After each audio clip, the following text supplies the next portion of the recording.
विष्णु पुराण तृतीय अंश सातवां अध्याय यम गीता का वर्णन। श्री मैत्रेय जी बोले, हे गुरु, मैंने जो कुछ पूछा था वह सब आपने यथावत वर्णन किया। अब मैं एक बात और सुनना चाहता हूँ, वह आप मुझसे कहिए। हे महामुनि, सातों द्वीप, सातों पाताल और सातों लोक, ये सभी स्थान जो इस ब्रह्मांड के अंतर्गत हैं, स्थूल, सूक्ष्म, सूक्ष्मतर, सूक्ष्माति सूक्ष्म तथा स्थूल और स्थूलतर जीवों से भरे हुए हैं। हे मुनि सत्तम, एक अंगुल का 8वां भाग भी कोई ऐसा स्थान नहीं है जहाँ कर्म बंधन से बंधे हुए जीव न रहते हों। किंतु हे भगवान, आयु के समाप्त होने पर ये सभी यमराज के वशीभूत हो जाते हैं और उन्हीं के आदेशानुसार नरक आदि नाना प्रकार की यातनाएं भोगते हैं। तदनंतर पाप भोग के समाप्त होने पर वे देवादि योनियों में घूमते रहते हैं। सकल शास्त्रों का ऐसा ही मत है। अतः आप मुझे वह कर्म बताइए जिस करने से मनुष्य यमराज के वशीभूत नहीं होता। मैं आपसे यही सुनना चाहता हूँ। श्री पराशर जी बोले, हे मुने, यह प्रश्न महात्मा नकुल ने पितामह भीष्म से पूछा था। उसके उत्तर में उन्होंने जो कुछ कहा वह सुनो। भीष्म जी ने कहा, हे वत्स, पूर्व काल में मेरे पास एक कलिंग देशीय ब्राह्मण मित्र आया और मुझसे बोला। मेरे पूछने पर एक जाति स्मर मुनि ने बतलाया था कि ये सब बातें अमुक अमुक प्रकार की होंगी। हे वत्स, उस बुद्धिमान ने जो जो बातें जिस जिस प्रकार होने की कही थीं, वे सब ज्यों की त्यों हुई। इस प्रकार उसमें श्रद्धा हो जाने से मैंने उससे फिर कुछ और भी प्रश्न किए और उनके उत्तर में उस द्विजश्रेष्ठ ने जो जो बातें बतलाईं उनके विपरीत मैंने कभी कुछ नहीं किया। एक दिन जो बात तुम मुझसे पूछते हो वही मैंने उस कालिंग ब्राह्मण से पूछी। उस समय उस मुनि के वचनों को याद करके कहा कि उस जाति स्मर ब्राह्मण ने यम और उनके दूतों के बीच में जो संवाद हुआ था वह अति गूढ़ रहस्य मुझे सुनाया था। वही मैं तुमसे कहता हूँ। कालिंग बोला। अपने अनुचर को हाथ में पास लिए देखकर यमराज ने उनके कानों में कहा, भगवान मधुसूदन के शरणागत व्यक्तियों को छोड़ देना, क्योंकि मैं वैष्णवों से अतिरिक्त और सब मनुष्यों का ही स्वामी हूँ। देवपूज्य विधाता ने मुझे यम नाम से लोगों के पाप पुण्य का विचार करने के लिए नियुक्त किया है। मैं अपने गुरु श्री हरि के वशीभूत हूँ, स्वतंत्र नहीं हूँ। भगवान विष्णु मेरा भी नियंत्रण करने में समर्थ हैं। जिस प्रकार सुवर्ण भेद रहित और एक होकर भी कटक, मुकुट तथा कर्णिका आदि से के भेद से नाना रूप प्रतीत होता है, उसी प्रकार एक ही हरि का देव मनुष्य, पशु आदि नाना विध कल्पनाओं से निर्देश किया जाता है। जिस प्रकार वायु के शांत होने पर उसमें उड़ते हुए परमाणु पृथ्वी से मिलकर एक हो जाते हैं, उसी प्रकार गुण क्षोभ से उत्पन्न हुए समस्त देवता, मनुष्य और पशु आदि उस सनातन परमात्मा में लीन हो जाते हैं। जो भगवान के सुरवरवंदित चरण कमलों की परमार्थ बुद्धि से वंदना करता है, घृताहुति से प्रज्वलित अग्नि के समान समस्त पाप बंधन से मुक्त हुए उस पुरुष को तुम दूर ही से छोड़ निकल जाना। यमराज के ऐसे वचन सुनकर पास हस्त यमदूत ने उनसे पूछा, प्रभु, सबके विधाता भगवान का हरि का भक्त कैसा होता है, यह आप मुझसे कहिए। यमराज बोले, जो पुरुष अपने वर्ण धर्म से विचलित नहीं होता, अपने सुहृदय और विपक्षियों के प्रति सम्मान रखता है, किसी का द्रव्य हरण नहीं करता तथा किसी जीव की हिंसा नहीं करता, उस अत्यंत रागादि शून्य और निर्मल चित्त व्यक्ति को भगवान का विष्णु भक्त जानो।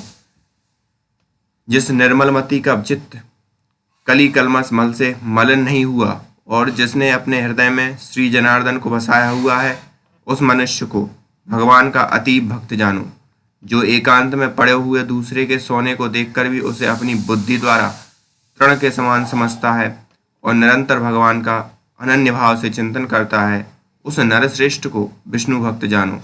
कहाँ तो स्फटिक गिरी शिला के समान अति निर्मल भगवान विष्णु, और कहाँ मनुष्यों के चित्त में रहने वाले राग द्वेषादि दोष।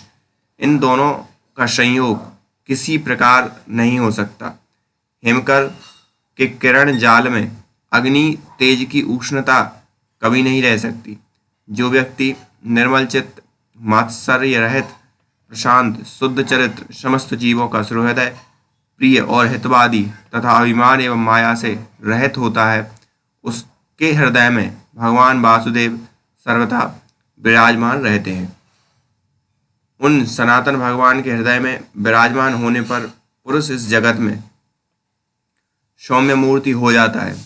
जिस प्रकार नवीन साल वृक्ष अपने सौंदर्य से ही भीतर भरे हुए अति सुंदर पार्थिव रस को बतला देता है, हे दूत, यम और नियम के द्वारा जिनकी पाप राशि दूर हो गई हो, जिनका हृदय निरंतर ही श्री अच्युत में आसक्त रहता है तथा जिनमें गर्व, अभिमान और मात्सर्य का लेस भी नहीं रहा है, उन मनुष्यों को तुम दूर से ही त्याग देना। यदि खड्ग, शंख और गदाधारी अव्ययात्मा भगवान हरि हृदय में विराजमान है, तो उन पापनाशक भगवान के द्वारा उनके सभी पाप नष्ट हो जाते हैं। सूर्य के रहते हुए भला अंधकार कैसे ठहर सकता है? जो पुरुष दूसरों का धन हरण करता है, जीवों की हिंसा करता है तथा मिथ्या और कटु भाषण करता है, उस अशुभ कर्मोन्मत्त दुष्ट बुद्धि के हृदय में भगवान अनंत नहीं टिक सकते। जो कुमति दूसरों के वैभव को नहीं देख सकता, जो दूसरों की निंदा करता है, साधु जनों का अपकार करता है तथा संपन्न होकर भी ना तो विष्णु भगवान की पूजा ही करता है और ना उनके भक्तों को दान ही देता है, उस अधम के हृदय में श्री जनार्दन का निवास कभी नहीं हो सकता। जो दुष्ट बुद्धि अपने परम सुहृदय बंधु बांधव, स्त्री, पुत्र, कन्या, पिता तथा भृत्य वर्ग के प्रति अर्थ तृष्णा प्रकट करता है, उस पापाचारी को भगवान का भक्त मत समझो। जो दुर्बुद्धि पुरुष असक्त कर्मों में लगा रहता है, नीच पुरुषों के आचार और उन्हीं के संगम में उन्मत्त रहता है तथा नित्य प्रति पापमय कर्म बंधन से ही बंधता जाता है, वह मनुष्य रूप पशु ही है। वह भगवान वासुदेव का भक्त नहीं हो सकता। यह सकल प्रपंच और मैं एक परम पुरुष परमेश्वर वासुदेव ही है। हृदय में भगवान अनंत के स्थित होने से जिनकी स्थिति स्थिर बुद्धि हो गई हो, उन्हें तुम दूर से ही छोड़कर चले जाना। हे कमल नयन, हे वासुदेव, हे विष्णु, हे धरणीधर, हे अच्युत, हे शंख चक्र प्राणे, आप हमें शरण दीजिए। जो लोग इस प्रकार पुकारते हों, उन निष्पाप व्यक्तियों को तुम दूर से ही त्याग देना। जिस पुरुष श्रेष्ठ के अंतःकरण में वे अव्ययात्मा भगवान विराजते हैं, उसका जहाँ तक दृष्टिपात होता है, वहाँ तक भगवान के चक्र के प्रभाव से अपने बल वीर्य नष्ट हो जाने के कारण तुम्हारी अथवा मेरी गति नहीं हो सकती। वह महापुरुष तो अन्य वैकुंठादि लोगों का पात्र है। कालिंग बोला, हे गुरुवर, अपने दूत को शिक्षा देने के लिए सूर्यपुत्र धर्मराज ने उससे इस प्रकार कहा।